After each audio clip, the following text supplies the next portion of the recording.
So the thing is that if you have a positive real, I mean a positive real function. So if you have a positive real function, then it is possible, it is possible to realize the given function into an RLC network.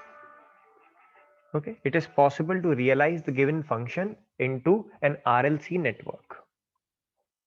But for that, what we need to do is, what we need to do is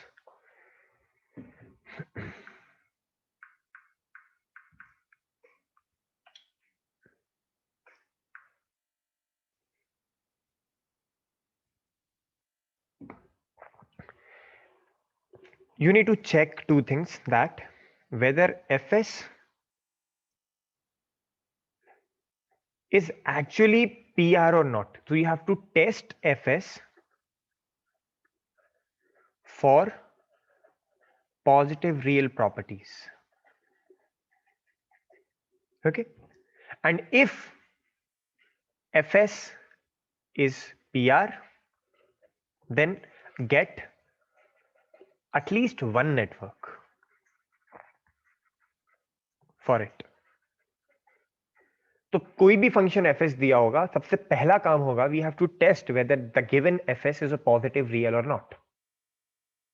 And if fs is a positive real, and if fs is a positive real, you have to realize it.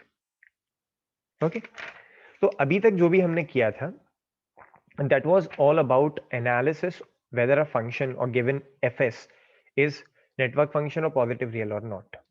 So in order to test these two things, so you know that from the definition of PR, so fs is a ratio of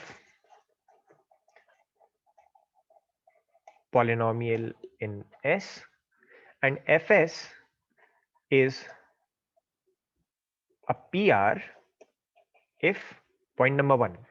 Who will tell me what should be the first point? It is that fs is real when S is real. And point number 2, what that is, that real part of fs will be greater than equals to 0 when real part of s is greater than equal to 0. So we need to check for these two things. Okay, so actually in order to test this, you can only perform these two tests. This will be true if this is going to be true, that poles and zeros should not, a not is important, lie on right hand side of S plane.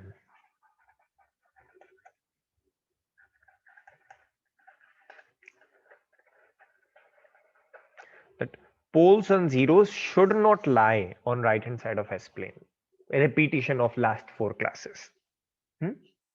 And plus one more thing, that poles and zeros on, I should not be saying for zeros, at least for poles I can say that poles on j omega axis, which is imaginary axis only, must be simple. Okay, and साथ में एक और चीज जोड़ रहा हूं, ये थोड़ी सी नई होगी, and residue of poles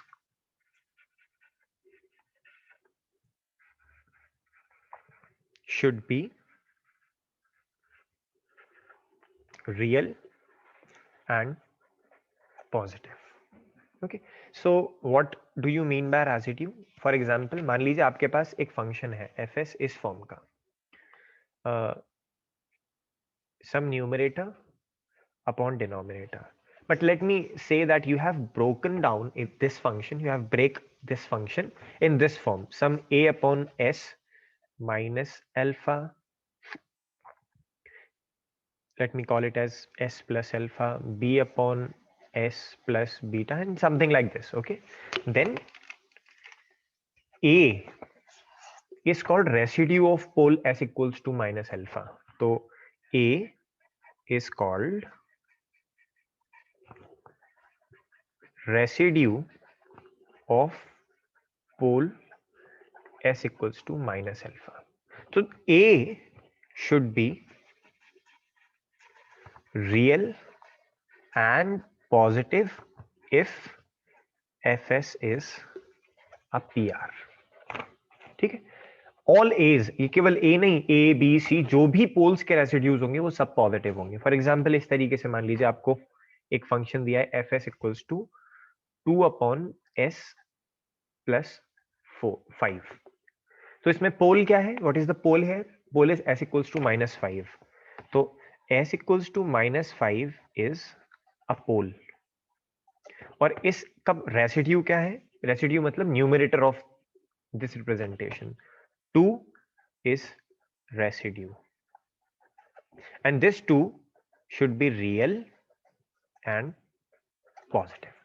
okay, तो ये सारी चीजें अगर आपने टेस्ट कर ली तो इसकी प्रॉपर्टीज भी टेस्ट हो गई अपने आप में. तो एक्चुअली कोई फंक्शन पॉजिटिव रियल होगा तब जब आप ये चेक कर लेंगे that poles and zeros lie only on the right hand side, should not lie on the right hand side, they should only lie on the left hand side including j omega axis, but there are restrictions on j omega axis that poles should be simple and residue of the poles should be real and positive.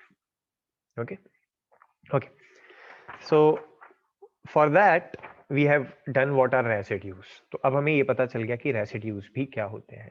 ठीक है, अब इस चीज को test करने के लिए we have another topic in your syllabus what we call as Hurwitz test.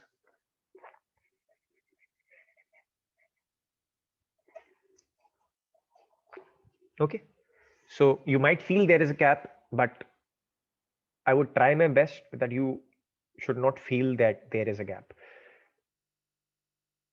Hurwitz test. अब ये Hurwitz test क्या है, कोई भी फंक्शन जो आपको दिया है वो पॉजिटिव रियल है या नहीं उसको निकालने का एक सिस्टमिक तरीका है, एक सिस्टमैटिक तरीका है.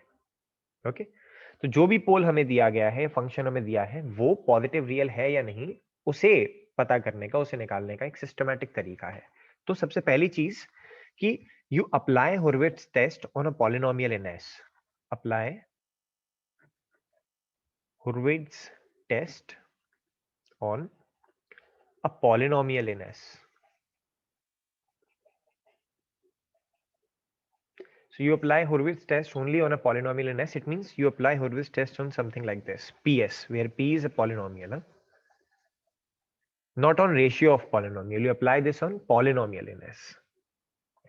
And we want to know if PS is a polynomial, then we want to know that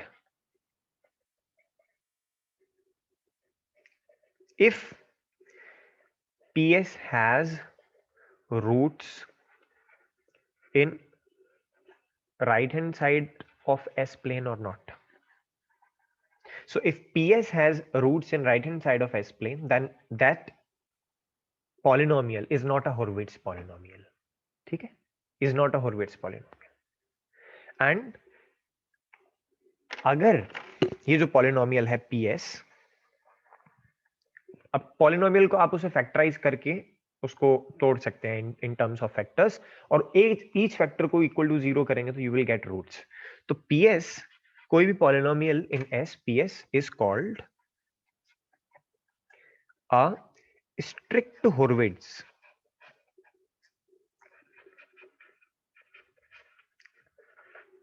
polynomial. PS एक पॉलिनोमियल है इसमें, इसको हम स्ट्रिक्ट Hurwitz पॉलिनोमियल बोलते हैं when if it has no roots in right hand side of S plane. Okay, यहां j omega axis included है if it has no roots on right hand side of S plane including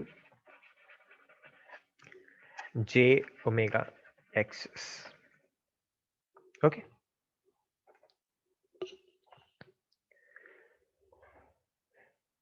so अभी हम कह रहे हैं कि सारे के सारे roots right hand side of S plane पे ही आ रहे हैं। तो और अभी हमने ये भी हटा दिया है, it is not on j omega axis. If it is purely on the right hand side you call it as strict Hurwitz. तो अगर कोई पॉलिनोमियल दिया है, उस पॉलिनोमियल को आपने उसके फैक्टर्स में तोड़ लिया, और फैक्टर्स तोड़ने के बाद आप देखते हैं कि इन सभी फैक्टर्स के जो रूट्स हैं वो नेगेटिव हैं, यानी they are all on the left hand side, they are never not on the right hand side, then you can call that particular polynomial as strict Hurwitz polynomial. अभी j omega axis की भी बात नहीं हुई है, ठीक है। अब j ओमेगा एक्सिस अगर आ जाएगी तो क्या होगा? सो अ पॉलिनोमियल, ये दूसरी डेफिनेशन है, पॉलिनोमियल ps इज कॉल्ड, ये कहलाता था स्ट्रिक्ट हॉर्विट्ज पॉलिनोमियल। अब ये दूसरा तरीके का पॉलिनोमियल है, ps is called modified Hurwitz polynomial.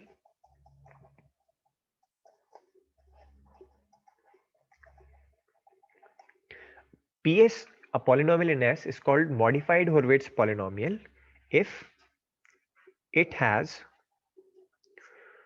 no roots in right hand side of S plane. Okay, plane, sorry.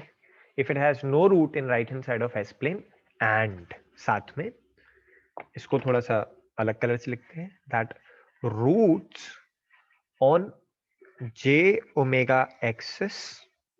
अब देखिए मैं वर्ड यूज कर रहा हूँ रूट्स, तो पोल्स और जीरोस दोनों इंक्लूड हो गए। On j omega axis are simple. तो कोई पॉलिनोमियल ps, मैं रेशियो ऑफ पॉलिनोमियल नहीं बोल रहा हूं, मैं केवल पॉलिनोमियल बोल रहा हूं, ps एक स्ट्रिक्ट हॉर्विट्ज पॉलिनोमियल कहलाएगा अगर उसके सारे रूट्स लेफ्ट हैंड साइड में है, j ओमेगा एक्सिस पर भी नहीं है।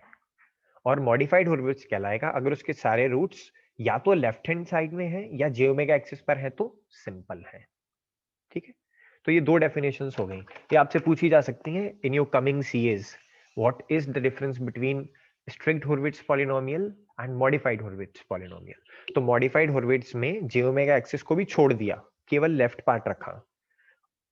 स्ट्रिक्ट हॉर्विट्ज में j ओमेगा एक्सिस को भी छोड़ दिया, केवल लेफ्ट पार्ट रखा। मॉडिफाइड में we include j omega axis. तो यहां no roots in right hand side of S plane में ही इंक्लूडेड है, तो मैं बोल देता हूं no roots on j omega axis. Strict Hurwitz में no roots on j omega axis, ठीक है। ये दो डेफिनेशंस हैं, ये लिख ली, have you noted down?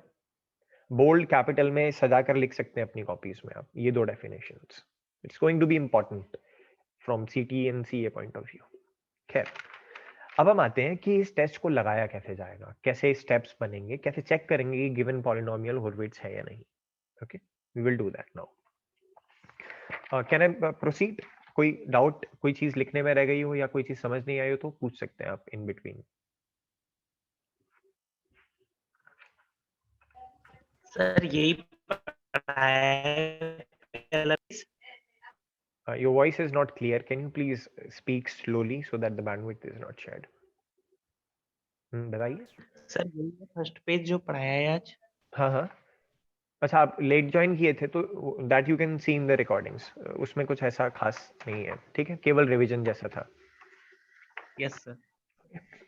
Fine. सो अब जैसे मान लीजिए आपको ये टेस्ट करने को दिया है, क्वेश्चन ऐसे आएगा, टेस्ट वेदर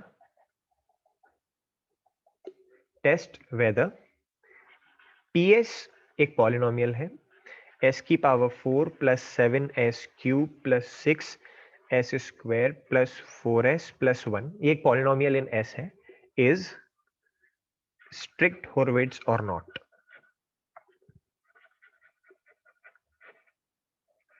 तो आप इसको इसके रूट्स में ब्रेक करके सब चीज चेक करने की जरूरत नहीं है, जो तरीका बताया जा रहा है आप वो फॉलो कीजिए. If you have to check whether this is strict Hurwitz polynomial और नॉट, वेदर लगा दिया तो और नॉट लगाने की जरूरत नहीं है. Test whether this polynomial is strict Hurwitz. ठीक है. Step number 1,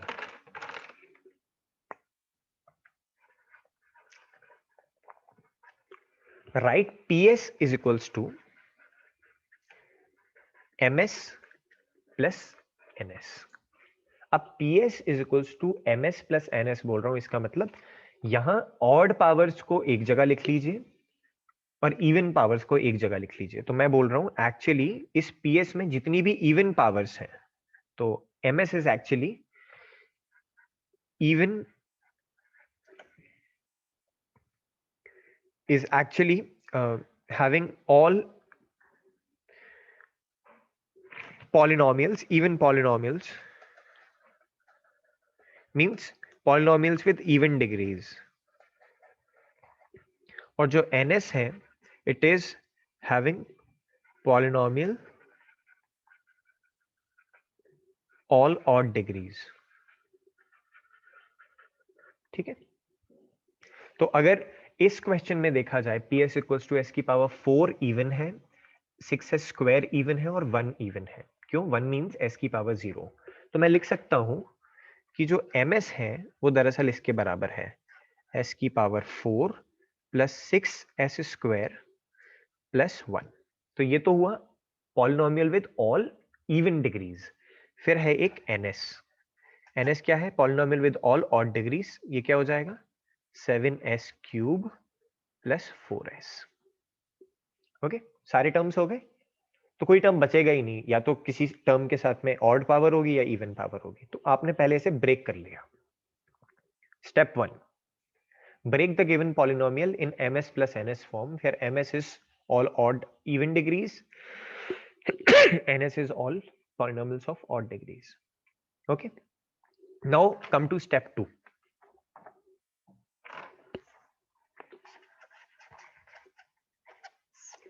Depending on the highest degree,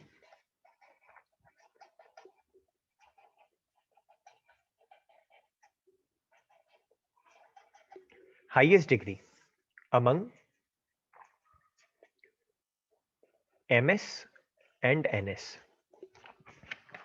तो अगर MS और NS को एक साथ देखा जाए तो बड़ी डिग्री किसकी है? MS की. S की पावर 4 है ना इसमें, और छोटी है NS की, S की पावर 3 है. वहीं मान लीजिए अगर ये S की पावर 5 से शुरू हो रहा होता तो बड़ी डिग्री NS की होती है. तो depending on the highest degree, बड़ी डिग्री किसकी है? You form m by n और n by m. तो जो बड़ा है उसे न्यूमरेटर में लिखेंगे, ग्रेटर डिग्री इन न्यूमरेटर. तो put greater degree polynomial in numerator. तो इसमें हम न्यूमरेटर में क्या रखेंगे? कौन सा पॉलिनोमियल रखेंगे? MS या NS? So will put m upon n. ठीक है, m अपॉन n की फॉर्म बनेगी. वो क्या हो जाएगी? इट विल बी s की power 4 6s square plus 1 divided by 7s cube plus 4s. अगर ये ऐसा होता कि यहाँ s की पावर 5 से शुरू हो रहा होता या कुछ होता, तो डिपेंडिंग ऑन किसकी पावर ज्यादा है उसे आप न्यूमरेटर में लेंगे when you are doing step 2. तो ये स्टेप 2 क्लियर हुआ? कोई प्रॉब्लम स्टेप 2 में या कोई कंफ्यूजन?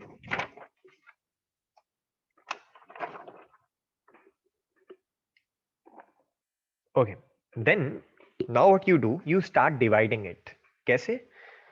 जैसे हम सिंपल डिवीजन करते हैं, 7s cube plus 4s, s की power 4 plus 6s square plus 1. You start dividing it like this. Okay, 7s cube plus 4s, अब डिवाइड देंगे s की power 4 plus 6s square plus 1.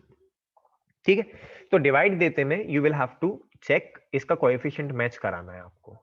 तो अगर मैं इस पूरे टर्म में s अपॉन 7 से मल्टीप्लाई करूं, ठीक है, क्योंकि ये s की पावर 4 वाले टर्म्स मुझे गायब करने हैं, तो I will be left with s की power 4.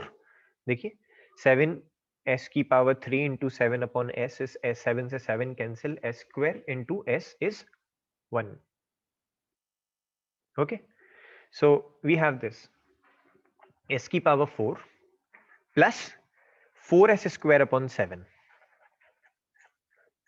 And then nothing else, उसके अलावा तो कुछ है नहीं. फिर सब्ट्रैक्ट करेंगे तो ये हो जाएगा खत्म. एंड 7 6 जा 42 minus 4 is 38 upon 7 s square plus 1 ये वाला बच जाएगा. ठीक है, यही तो डिवीजन का तरीका है. तो इन अ वे इस तरीके से डिवाइड करने के बाद हमने क्या किया, ये जो मेरी ms अपॉन ns की फॉर्म थी ना, ms अपॉन ns की फॉर्म थी, इस ms अपॉन ns की फॉर्म को, यानी ये s की पावर 4 6s स्क्वायर प्लस 1, इसको हमने ऐसे लिख लिया है. You remember we always write it like this. Quotient plus नीचे तो आएगा divisor which is 7s cube plus 4s, और ऊपर आएगा remainder 38 upon 7 s square plus 1. जब आप इसे मल्टीप्लाई वगैरह करेंगे तो you will finally get this. तो हमने इस फॉर्म में लिख लिया इसे. इसको थोड़ा सा और फर्दर चेंज कर सकते हैं. हाउ? इसको हम लिख सकते हैं s upon 7 plus 1 upon, you see I am writing it as 1 upon 7s cube plus 4s divided by 38 s square upon 7 plus 1. ठीक है, बस ये न्यूमरेटर से 1 अपॉन करके नीचे आ सकता है. Any doubt in this step? Any doubt in this step? I hope there should not be. So what will happen when you will keep on solving it in this way? अब क्या करना है हमें, ये हमें मिल गया, तो इस चीज की जो फॉर्म आती है, यानी when you are dividing it you will always get in some terms of alpha 1 into s. इस तरीके से आपको ये फॉर्म्स मिलती जाएंगी. तो अब you have got alpha 1 into s where alpha 1 was 1 upon 7. In this particular question your alpha 1 was 1 upon 7. Plus अब ये डिवाइड करके देखना है, तो what I will do is 38 upon 7 s square plus 1, and I have to divide what? I have to divide 7s cube plus 4s. 7s cube plus 4s. Now you will continue your division process. How? ये देखिए यहाँ पे किसका multiply होना चाहिए? What should I have in the quotient? तो s into, if I take let's say 49 upon 38, let me just write 49 upon 38s. तो देखिए 7 से एक 7 कट जाएगा, 7 ऊपर बचेगा, 38 से 38 कट गया और बचा s, तो s क्यूब हो जाएगा. तो I will have 7s cube. Any doubt in selecting this number? They should not be. So I'll be left with 7 times s cube plus 49 upon 38 into s, और minus करेंगे तो ये cut जाएगा. ठीक है, now you are left with some other terms.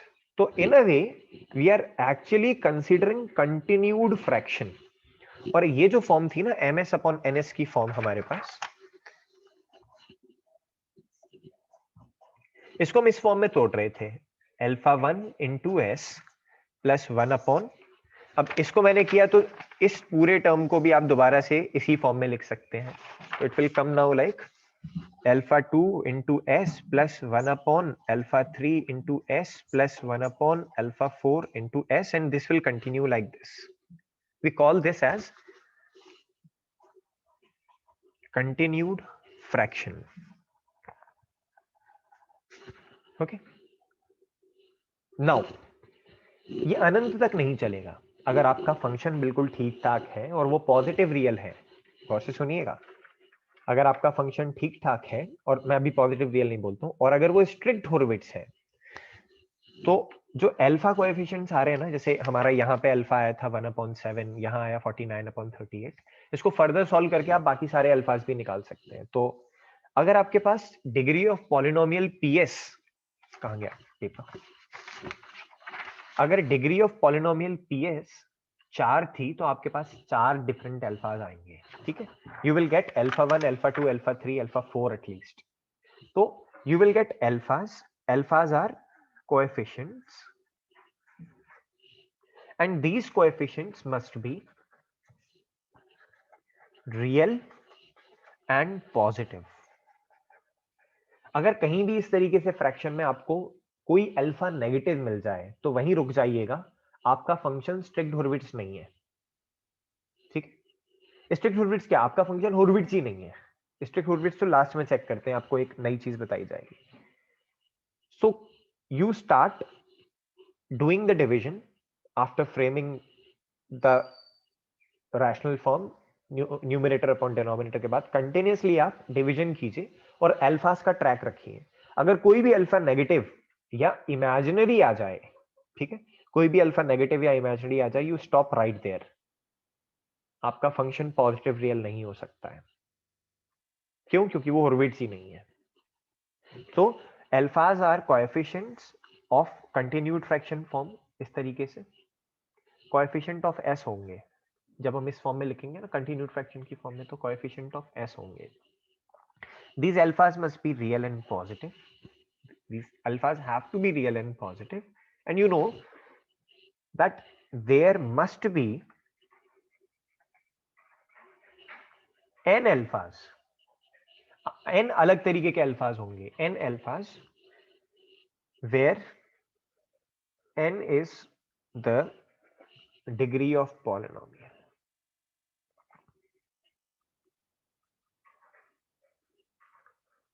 तो अगर मान लीजिए आपकी पॉलिनोमियल की डिग्री 7 है तो कितने अल्फा मिलेंगे आपको, कितने मिलने चाहिए एक्चुअली? 7। और वो 7 के साथ पॉजिटिव और रियल होने चाहिए। अगर वो 7 के साथ पॉजिटिव और रियल है तो वो स्ट्रिक्ट हॉर्विट्ज है, ठीक है। और ये टर्मिनेट कब होता है, यानी सारे अल्फाज मिल जाएंगे, तो I will say that the continued fraction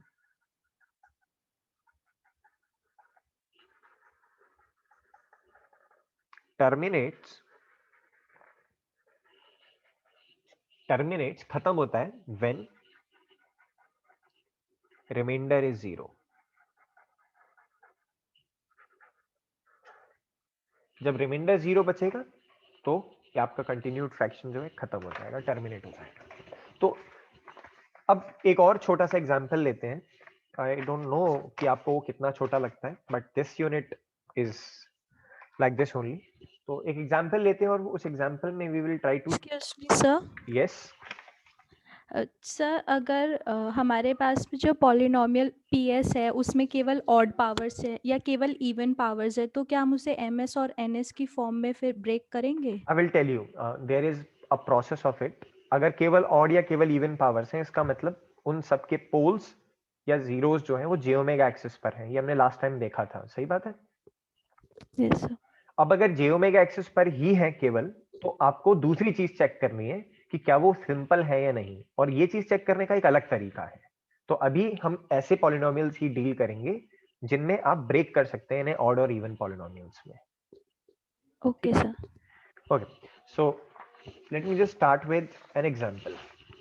I will take this example now. So given PS is equals to s की power 4 plus s cube plus 2s square plus 3s plus 3.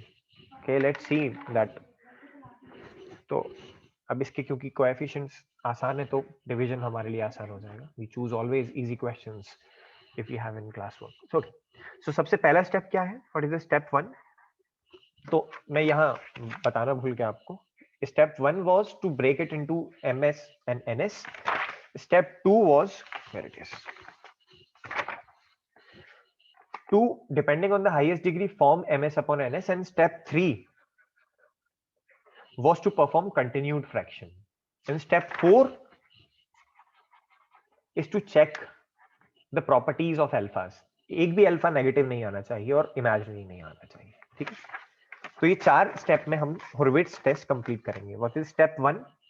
इसको ms और ns में तोड़ना है. तो even polynomial क्या होगा? s4 plus 2s square plus 3. Odd polynomial s cube plus 3s. Highest power किसकी है? इवन की या ऑड की? इवन की. तो I will form ms upon ns. It means मुझे जो डिवीजन करना है वो किस इस फॉर्म में होना चाहिए. s की पावर 4 2s स्क्वायर प्लस 3 और s cube plus 3s. That's how I'll have to perform the division. Okay. So let us do s cube plus 3s. Excuse me. तो सबसे पहला कोएफिशिएंट इफ मैं s से multiply करूं तो s से multiply करने का मतलब alpha is what? I have to have alpha into s की फॉर्म. तो अगर केवल s से मल्टीप्लाई किया तो अल्फा क्या होगा?